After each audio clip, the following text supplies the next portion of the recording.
Hi guys, welcome to my channel. I'm Maddie, and in today's video I am sharing with you guys a book haul. I do have quite a few books. I've collected these probably over the last month and a half, and most of these books were thrifted from a thrift store or half-price books. I also have 2 ARCs that were sent to me via a Goodreads giveaway. If you are a voracious reader like me and you are looking to get books on the cheap, number one, I would definitely recommend checking out your public library. I utilize my public library as well as buying books, but I would also definitely check out your local thrift stores because a lot of bestsellers are going to be there. You just kind of have to be patient and wait a little bit to get your hands on the books, because once people finish them, they normally will donate them. So normally there's like a 6-month delay time, but you can normally find some pretty popular books there. So let's go ahead and get into it. Let's start with the 2 ARCs that I got. I won both of these off of Goodreads. I basically just enter any Goodreads giveaway that I find of interest, and I just keep my fingers crossed that I win. I have won, I think, 4 books in the past year, and this first book I'm going to show you is definitely the most exciting book that I've won. This is the Rom-commers by Katherine. I've seen a lot of people who have gotten this book. This comes out this summer, so June of 2024. I've never read a Katherine book, but I do have another one in my physical TBR. This just looks really adorable. Plus, look how floppy it is. I love a good floppy book. It just makes reading even more fun. It's just very slick as well. So this is a romance book. Obviously, I'm not the biggest romance reader, but as long as it's more like literary fiction romance, I'm a little bit more into it. So honestly, I don't know if I'm going to really like this or not. Emma is our main character in this. It looks like she's an aspiring screenwriter, but Emma has put her dreams on the back burner to take care of her dad, who is sick. Emma's little sister steps up, takes over the caretaking roles for Emma, and then Emma finally decides it's time to pursue her own passion and move to LA to become a screenwriter. Emma then partners up with a man named Charlie, and then Charlie doesn't really want to work with Emma. He thinks that she's a failed screenwriter, kind of a loser, and then I'm sure they will fall in love from there. That's kind of the thing about romance, is it can be very predictable, which can be a good comforting thing, but at the same time, if it's not done right, it just kind of eye-rolly. It feels like I'm wasting my time. So I'm really hoping that that one is done tactfully. I hope that there's really good banter there, and if it's just very cheesy, I just know that I'm going to not enjoy it. That's just not my cup of tea. The other book that I won from Goodreads that is an ARC is called We Are Only Ghosts. I haven't heard anyone talk about this. This is by Jeffrey L. Richard. This book is historical fiction. It follows a Jewish main character who has survived a concentration camp, and then they also did send this with it. It just says, "Dear reader, the survivors are haunted forever by the ghosts of those who did not survive the horrors of the death camps. Depicting not only the complexity of human nature comes a brutally candid saga of queer sexuality and war." So it's interesting.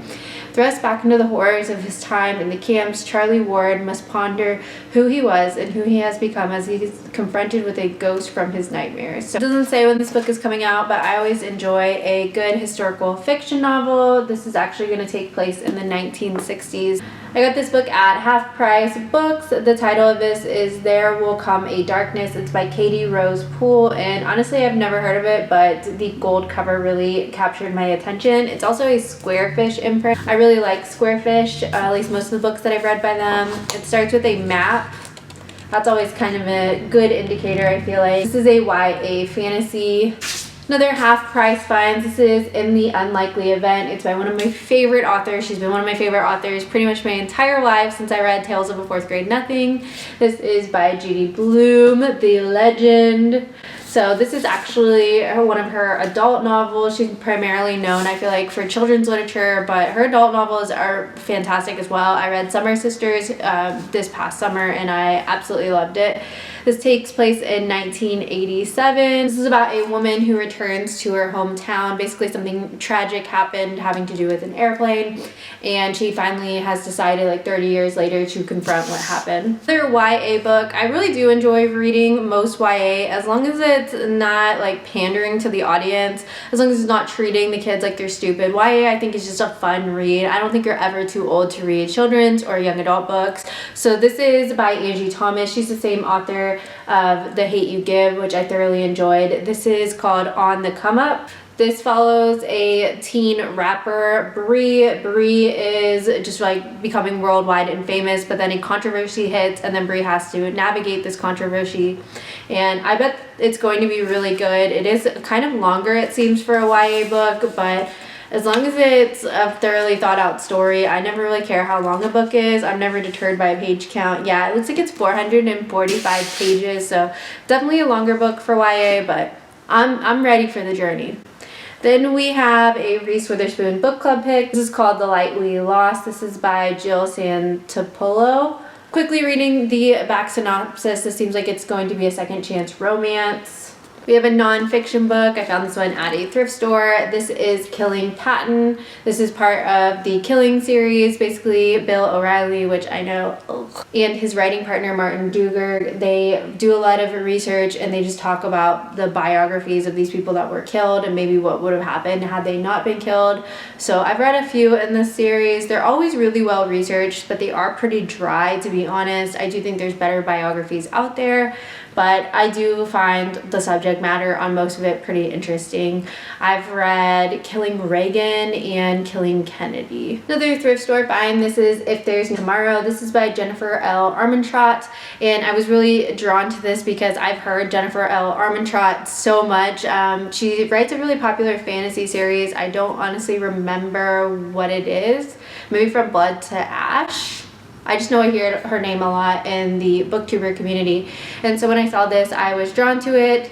Sarah J. Maas even gave a blurb at the top. I'm not a huge fantasy reader, and I'm especially not a huge YA fantasy reader. So I know these names. I probably have dabbled in the space a little bit. I've read some of the A Court of Thorn and Roses books, and I think they're okay. So I don't have like strong opinions about the authors or their books.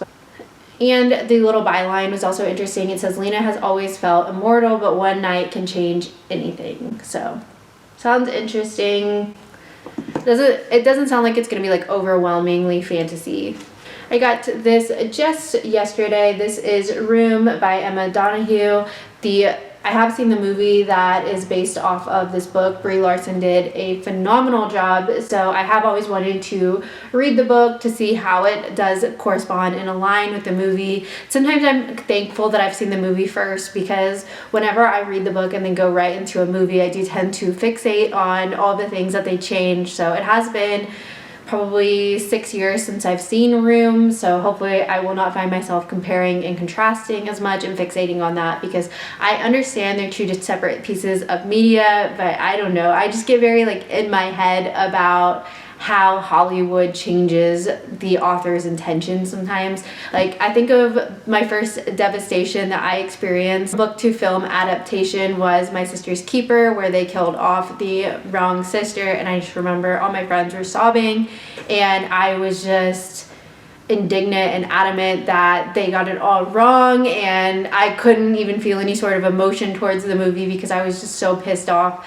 that they changed Jodi Picoult's ending. I was absolutely ecstatic to find this book at a thrift store. This is Young Jane Young by Gabrielle Zevin. I have been reading Gabrielle Zevin's backlog.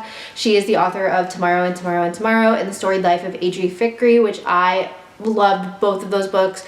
Tomorrow and Tomorrow and Tomorrow was a 4.5 out of 5, and then Adri Fikri was a 5 out of 5 for me. So I have been reading her backlog. I will say she started in young adult, and I will say that those books just don't really seem to hold up as well as Tomorrow and Tomorrow and Tomorrow and Adri Fikri, but they're still good. They're still like 3.5 out of 5 stars, which for me as a notoriously tough reader, I think that's still a really decent book. It's one I certainly don't regret reading. This is one of her first adult novels, I'm pretty sure, so I am excited to dive into this one. It's definitely going to the top of my physical TBR. Next up, we have a thriller. I've never heard of this author or of this title, but I always like a good fast-paced thriller. This is called The Good Father. This is by Noah Hawley. It says it's a psychological novel about one doctor's suspense-filled quest to unlock the mind of a suspected political assassin, his 20-year-old son. Our main character is the father of a 20-year-old. The 20-year-old is accused of assassinating a political figure, so sounds like it will definitely be interesting to uncover everything. Next up, we have Bel Canto. This is by Ann Patchett. I have been working on reading Ann Patchett's backlog. I've now read 2 or 3 Ann Patchett books, but I have a lot on my physical TBR. I will say I really enjoy her writing style. It's really beautiful. The structure is really great. I love the syntax, but her plots always leave me kind of empty. But I know that this is one of her most famous novels, so I'm very excited to read it. It says, somewhere in South America, at the home of the country's vice president, a lavish birthday party is being held in the honor of a powerful businessman. It is the perfect evening until a band of gun-wielding terrorists take the entire house party hostage. But what begins as a panic, life-threatening scenario slowly evolves into something quite different, a moment of great beauty, as terrorists and hostages forge unexpected bonds and people from different continents become patriots. Friendship, compassion, and the chance for great love lead the characters to forget the real danger that has been set in motion and cannot be stopped. So it kind of reminds me of like a Jodi Picoult, where it's like ripped from the headlines. I think she wrote this like when George W. Bush was in office, so I think that is why it got such critical acclaim and such notice. I listened to an interview on Ellen Hildebrand's podcast, Book, Speech, and Beyond with Ann Patchett, and she said that this was her breakout novel. I've never heard of this book, but what captured my attention was the book of the month, and then also it being a read with Jenna. Whoever originally owned it tried to peel off the read with Jenna. This is called Black Buck. It's a novel by Mateo Ascapour. Hopefully I said that right. And the byline is, there's nothing like a black salesman on a mission, and it says it's a literary fiction. After ending a hell week of training, Darren, the only black person in the company, reimagines himself as Buck, a ruthless salesman unrecognizable to his friends and family.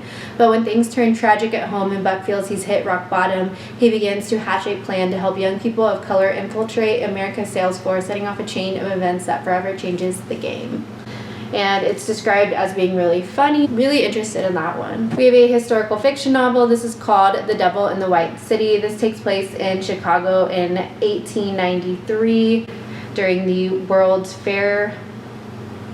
Next up, we have a YA book. This is called Reality Boy. This is by A.S. King. You think you know everything about me, you know nothing. It talks about a boy who has been on reality TV since he was 5 years old. Now 12 years later, when he is 17, he's still haunted by his rage-filled youth, and his anger issues have resulted in violent outbursts and zero friends. No one cares that Gerald has tried to learn to control himself. They're all just waiting for him to snap, and he's starting to feel dangerously close to doing just that. So this is a really interesting premise in the age of technology, in the age of family bloggers, in the age of reality TV. I'm hoping that it's executed really thoughtfully. I know it's a YA book, but there can still be good discourse and dialogue about it. I've never heard of this book before, but the cover really caught my attention. This is called The Girls. It's by Lori Lansons. This is about conjoined twins, Rose and Ruby. They are nearing 30 years old, and they're soon to be the history's oldest conjoined twins. And Rose decides it's time to write the story of her short but extraordinary life with Ruby. Now, as Ruby watches Rose write her memoir, she decides she wants to tell her part too. For they're as close as two people can be. Their lives and voices are wonderfully, powerfully distinct. Every experience of growing up comes rushing through in their tellings, their first loves, their painful choices, losses, and triumphs. But every experience is doubled, sometimes joyfully and sometimes painfully. So, really interesting concept with them being conjoined twins. We're on our last stack of books. I think I have about 10 or 12 more books to show you. This is a YA book. This is Our Crooked Hearts. This is by Melissa Albert. Secrets, Lies, Super Bad Choices, and Witchcraft. This follows 17-year-old Ivy. It is fantasy. I think it's magical realism, it seems like. So hopefully we'll see. The magical realism can go either way for me. I like it more than like world building high fantasy. Next up, we have a thriller. This is called White Elephant. This is by Julie Lansford. And it takes place in a suburban town, so like a domestic thriller. Another thriller called Just Another Missing Person. This is by Jillian McAllister. This is a Book of the Month edition. You guys know I really like Books of the Month editions, and on Book of the Month it will always tell you the genre. So this one is Thrills and Chills. We have a Reese book club pick. This cover is just beautiful, and this is called Starling House. This is by Alex E. Harrow. I think this one's fantasy. This is about a woman who wants to get out of her hometown, Eden, Kentucky, a town remarkable for only two things: bad luck and East Darling, the reclusive 19th century author of The Underland, who disappeared over 100 years ago. So obviously our main character is going to try and solve the disappearance. Could go either way. Reese's book club picks are very iffy for me. I would say I like 50% of them and then despise the other 50%. There's like often no middle ground. And we have an Ellen Hildebrand book. This is The Island. This is one of her older books, I can tell, because she's significantly younger in her author photo there. As per usual, our main character has a very interesting name, Birdie Cousins. Another YA book. This one's called Ace of Spades. The cover just really drew my eye. This is by Amanda Foody. I believe this is fantasy, but kind of like a lighter fantasy. Then we have Call Me By Your Name. I have seen the movie on this one. And this is by Andre Osman. This is a coming of age story about queer love. This will be a reread for me, but this is The Book Thief. I read this probably back in 8th or 9th grade before I could really absorb just the beauty and the sincerity and just the seriousness of this book. That's in this book. So this is a World War II novel. This is told through the viewpoint of death. And I know they made this into a movie. I haven't seen the movie. Would you guys recommend the movie if you have seen it?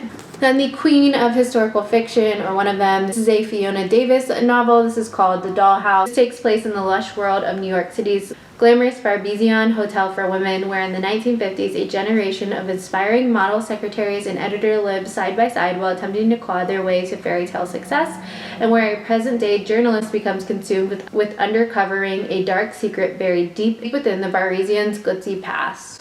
So that sounds really interesting. Her books are hit or miss for me. Sometimes I feel like they're info dumps and just not that interesting. And the last two books I have to show you guys are both thrillers. The first one is a Frida McFadden. This is The Perfect Son.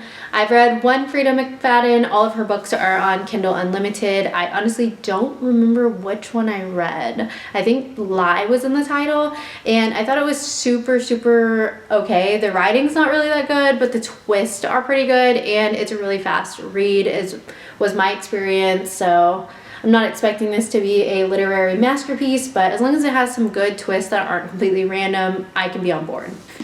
And then lastly, we do have a Book of the Month edition of Not That I Could Tell. This is by Jessica Strasser, and this is another mystery. It involves a police investigation in a small suburban community. Those are all of the books that I've recently added to my physical TBR. Let me know down below if you have read any of these books. If you did enjoy this video and you're looking for more book content, please do make sure that you hit the subscribe button and the thumbs up. Thanks for watching, and I'll see you guys next time. Bye!